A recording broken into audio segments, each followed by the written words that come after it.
पिछले लेक्चर में हम लोग यूनिट सेल में एटम्स की संख्या ज्ञात करना देख चुके थे और हम जान चुके थे कि जैसे आपका कोई एससीसी यूनिट सेल है तो उसमें एटम्स की संख्या 1 होगी, बीसीसी में एटम्स की संख्या 2 होगी, एफसीसी में एटम्स की संख्या 4 होगी, इन सेंटर क्यूबिक यूनिट सेल में एटम्स की संख्या 2 होगी और इस सेंटर क्यूबिक यूनिट सेल में एटम्स की संख्या 4 होगी।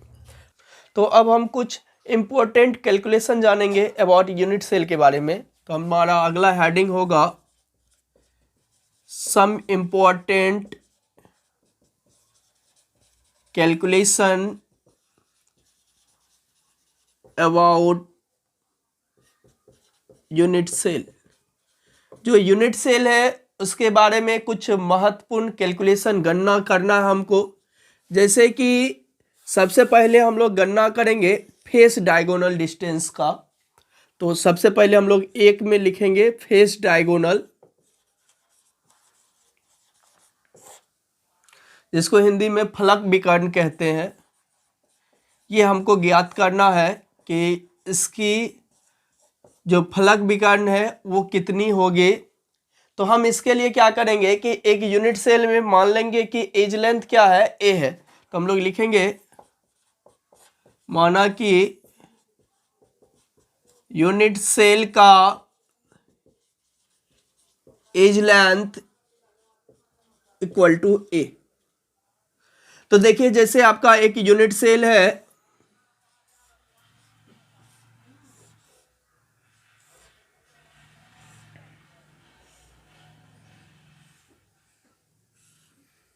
और इस यूनिट सेल में हम फेस डायगोनल ज्ञात करना चाहते हैं। तो हम मान लेते हैं कि एज लेंथ हमारा ए है, तो ये ए है, ये भी ए है और ये आपका फेस डायगोनल है।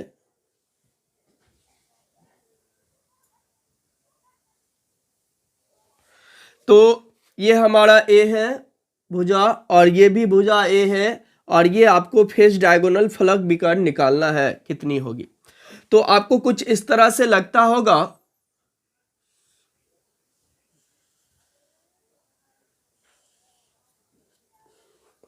कुछ इस तरह से ये आपका समकोण त्रिभुज है।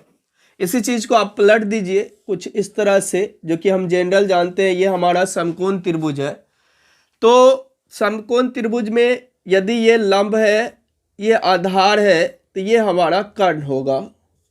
तो आप जानते हैं क्या, कर्ण बराबर रूट अंडर लंब स्क्वायर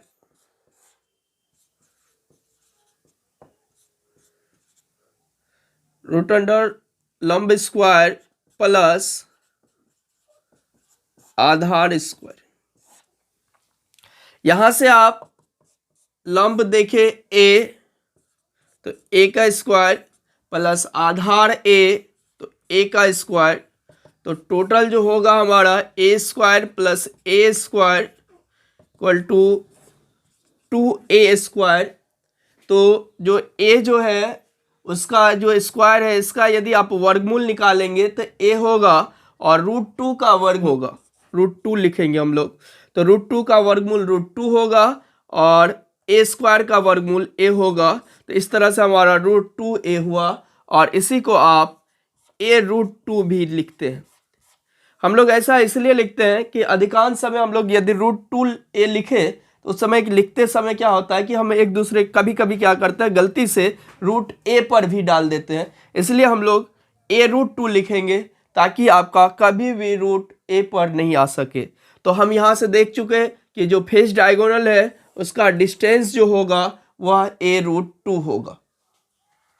तो इस तरह से हमारा फेस डायगोनल का डिस्टेंस a√2 हुआ, तो हम यहाँ लिख देंगे a√2। तो आपका ये सारा जितने भी फेस डायगोनल है सभी का सभी जो दूरी होगा वह a√2 होगा। चाहे ये वाला फेस डायगोनल देख ले, चाहे ये वाला फेस डायगोनल देख ले, ये भी आपका a√2 होगा। चाहे आप इन वाला फेस डायगोनल को देख ले, ये वाला फेस डायगोनल, ये भी आपका a√2 होगा। तो किसी भी आप फेस डायगोनल को देखेंगे तो वह आपका a√2 होगा। दूसरा हमारा है बॉडी डायगोनल।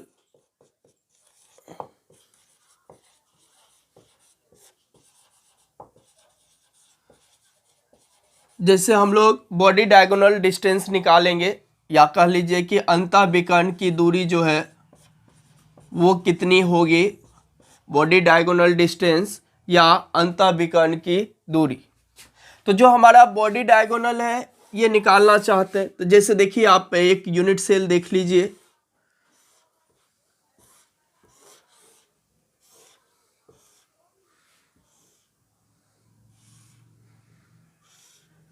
ये हमारा एक यूनिट सेल है और आप मान लेते हैं कि बॉडी डायगोनल निकालना चाहते हैं, जैसे कि ये वाला बॉडी डायगोनल है। तो यहाँ से आप एक लाइन खींच देंगे, ये हमारा बॉडी डायगोनल हो गया। तो इसका एक भुजा ये हुआ और जो कि ए था, दूसरा भुजा आपका ये वाला है जो कि आपको a√2 है, जो कि अभी तुरंत आप फेस डायगोनल निकाले, क्योंकि ये जो फेस डायगोनल है वो आपका a√2 है और ये आपका बॉडी डायगोनल निकालना।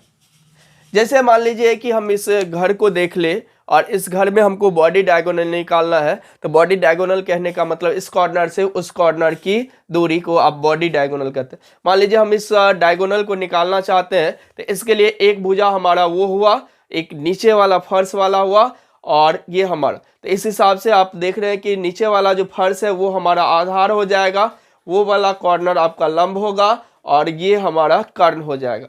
तो यहाँ से आप बॉडी डायगोनल डिस्टेंस निकालने के लिए फिर से हमारा वही फॉर्मूला लगाएंगे, कर्ण इक्वल टू रूट अंडर लंब स्क्वायर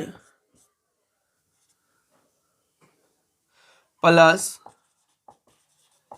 आधार स्क्वायर, और रूट अंडर लंब स्क्वायर ए का स्क्वायर प्लस आधार स्क्वायर a√2 का स्क्वायर, और इसको करेंगे तो लिखेंगे इस सब का अंडर रूट। यहाँ हम लोग लिख सकते हैं a का square a square plus a√2 का स्क्वायर। तो a का स्क्वायर a स्क्वायर और √2 का स्क्वायर 2, तो यह हमारा हो गया 2a square plus a square, तो अंडर रूट 3a स्क्वायर हम लिख देंगे। और यहाँ से यदि आप वर्गमूल निकालें तो √3 का वर्गमूल √3 ही लिखेंगे और a स्क्वायर का वर्गमूल a होगा, और इस तरह से हमारा हो गया √3a, और इसी को लिखेंगे आप a√3। तो हम यहाँ से देख चुके कि जो हमारा बॉडी डायगोनल है उसकी दूरी जो होगा वह a√3 होगा। तीसरा हम देखेंगे कि दो एडजेसेंट एज सेंटर के बीच की क्या दूरी होगी। तो हमारा होगा दो एडजेसेंट एज सेंटर के बीच की दूरी। एडजेसेंट मीन्स अगल बगल कहिए या कह लीजिए पड़ोसी। तो जैसे आपका एक यूनिट सेल हो गया ये,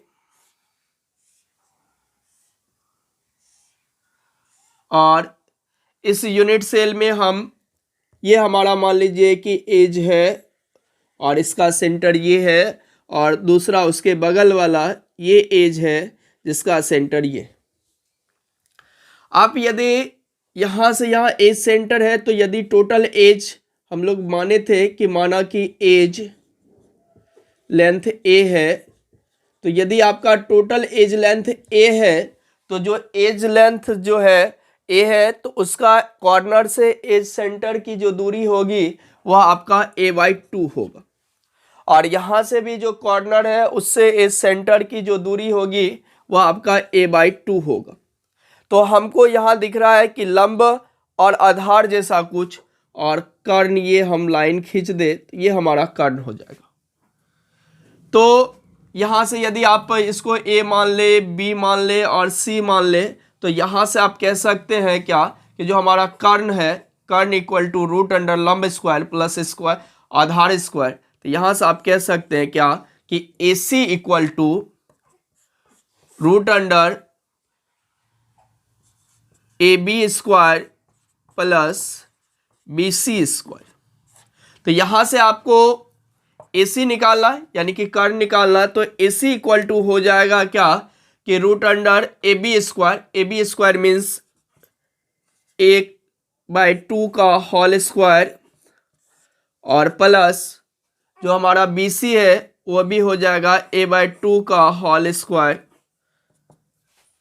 तो यहां देखिए कि AC equal to under root A/2 का स्क्वायर प्लस A/2 का स्क्वायर। तो यहां से हम लिख सकते हैं क्या कि A का स्क्वायर A स्क्वायर और 2 का स्क्वायर 4। यहाँ भी हमारा A का स्क्वायर A स्क्वायर प्लस 2 का स्क्वायर 4।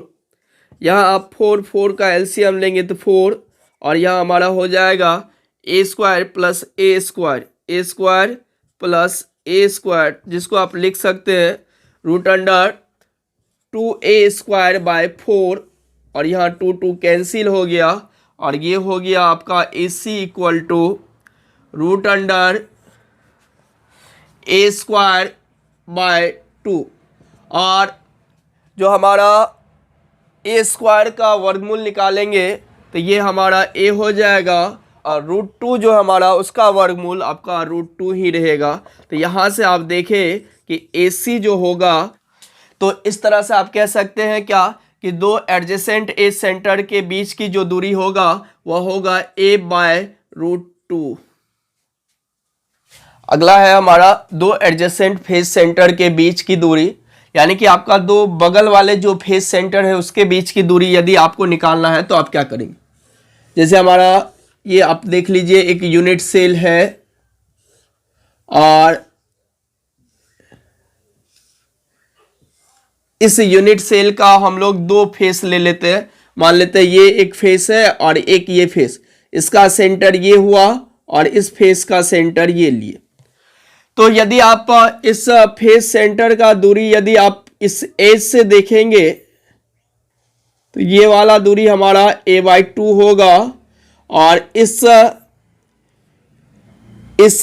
एज सेंटर से और इस फेस सेंटर की दूरी देखेंगे तो ये भी हमारा A/2 होगा, और ये भी हमको लगता है कि कुछ समकोण त्रिभुज जैसा होगा। जब इसको आप मिला देंगे तो हम मान लेते हैं कि ये हमारा A है और ये B है और ये C। तो इस तरह से फिर से यदि आपको AC निकालना होगा तो आप फिर से वही फार्मूला लगाएंगे, हमारा रूट अंडर A/2 का होल स्क्वायर प्लस A/2 का होल स्क्वायर, और यहाँ से AC इक्वल टू हो जाएगा रूट अंडर A का स्क्वायर A स्क्वायर रूट 2 का स्क्वायर 4 प्लस A का स्क्वायर A स्क्वायर 2 का स्क्वायर 4, और यहाँ आप 4 का एलसीएम लेंगे 4 होगा A square plus A square, और यहाँ आप टोटल लिखेंगे तो हमारा हो जाएगा root under A square by 4, 2 जा 4 हो जाएगा, और यहाँ से लिख लेंगे आप A स्क्वायर बाय 2। तो जो हमारा AC होगा वो हो गया A स्क्वायर बाय 2 का अंडर रूट। तो इस तरह से यदि आप इसका वर्गमूल निकालेंगे तो आप देखेंगे क्या कि A स्क्वायर का जो वर्गमूल होगा वह A होगा, और रूट 2 का वर्गमूल हम लोग रूट 2 लिखेंगे। तो इस तरह से यहाँ भी हम देखें क्या कि दो बगल वाले जो फेस सेंटर है उसके बीच की जो दूरी होगी वह होगा A/√2। तो यहाँ से हम लोग लिखेंगे कि ये जो AC है वह A/√2 हुआ, यानी कि दो बगल वाले फेस सेंटर के बीच की जो दूरी होगी वह होगा A/√2। अगला यदि कॉर्नर और फेस सेंटर के बीच की दूरी निकालना हो तो हम क्या करेंगे। तो हमारा जो 5वां नंबर होगा वो होगा कॉर्नर एवं फेस सेंटर के बीच की दूरी। जैसे एक यूनिट सेल आप बना ले, और इस यूनिट सेल में ये आपका मान लीजिए एक कॉर्नर है, और इस कॉर्नर से आप इस फेस सेंटर, ये हमारा नीचे वाला फेस मान लिए, तो इस कॉर्नर से आप इस फेस सेंटर के बीच की दूरी निकालना चाहते हैं कितनी होगी। तो आपको ये फेस सेंटर है, तो हम यहां से यहां तक लाइन मिला सकते हैं। और कुछ हमको ये लगेगा कि जो हमारा फेस डायगोनल है उसका हाफ है। एक तो आपका जो फेस डायगोनल निकाले a√2, उसका यदि हाफ कर देंगे तो हमारा हो जाएगा। तो यदि आप इसको ऐसा भी कर सकते हैं, या दूसरी बात, इसको इस तरह से आप ट्रायंगल बना लीजिए। तो ये यदि हमारा टोटल एज लेंथ a था तो ये a/2 होगा, और ये भी हमारा a/2 होगा। और यहां से आप इसका कर्ण मान ले, ये हमारा लंब हो गया और ये आधार हो गया, ये कर्ण हो गया। तो जैसे मान लीजिए हमारा ये a है, ये b है, ये AC है, मतलब c है। तो यहां से आप AC इक्वल टू निकाल सकते हैं √AB² प्लस BC²। तो यहां से हमारा AB के स्थान पर आप लिखेंगे a/2 का होल स्क्वायर प्लस a/2 का होल स्क्वायर, और यहां से फिर से वही हमारा सेम a² 4 प्लस a² 4 होगा। और टोटल को लिखेंगे आप, 4 का LCM 4 होगा, a² प्लस a²। तो टोटल जो हो जाएगा वो हो जाएगा आपका 2a² 4, और 2 2 जा 4 लिख देंगे यहाँ। और यहाँ से आप लिखेंगे √a² 2, और यहाँ से आप a² का वर्गमूल निकालेंगे तो वह हमारा a होगा, और 2 का वर्गमूल निकालेंगे तो वह √2 होगा। तो इस तरह से फिर से जो हमारा कॉर्नर और फेस सेंटर के बीच की जो दूरी हुआ वह हुआ a/√2। अभी हम तुरंत बताएं कि जो हमारा फेस डायगोनल है, फेस डायगोनल वो आपका a√2 है। और आपको लगता होगा कि जो कॉर्नर है और जो फेस सेंटर है उसके बीच की जो दूरी होगी वह आपका फेस डायगोनल का आधा होगा। तो आप यहां से ये भी कह सकते हैं कि जो हमारा कॉर्नर और फेस सेंटर का बीच का जो दूरी होगा वह होगा क्या, कि face diagonal by 2, face diagonal by 2 कर लीजिए। तो a√2/2। तो आप यहां से लिख सकते हैं, जैसे कि आप सिंपल 2 को लिख सकते हैं √2 गुना √2। तो यहां से हम लिख ले a√2, और 2 को लिख दे √2 गुना √2। तो √2 कैंसिल हो गया, तो a/√2। छठा टाइप का हमारा डिस्टेंस है, वो है आपका फेस सेंटर और बॉडी सेंटर के बीच की दूरी। तो हमारा छठा जो है वो है फेस सेंटर एवं बॉडी सेंटर की दूरी। जो हमारा फेस सेंटर और बॉडी सेंटर की क्या दूरी होगी, तो आप फिर से एक यूनिट सेल देख लीजिए।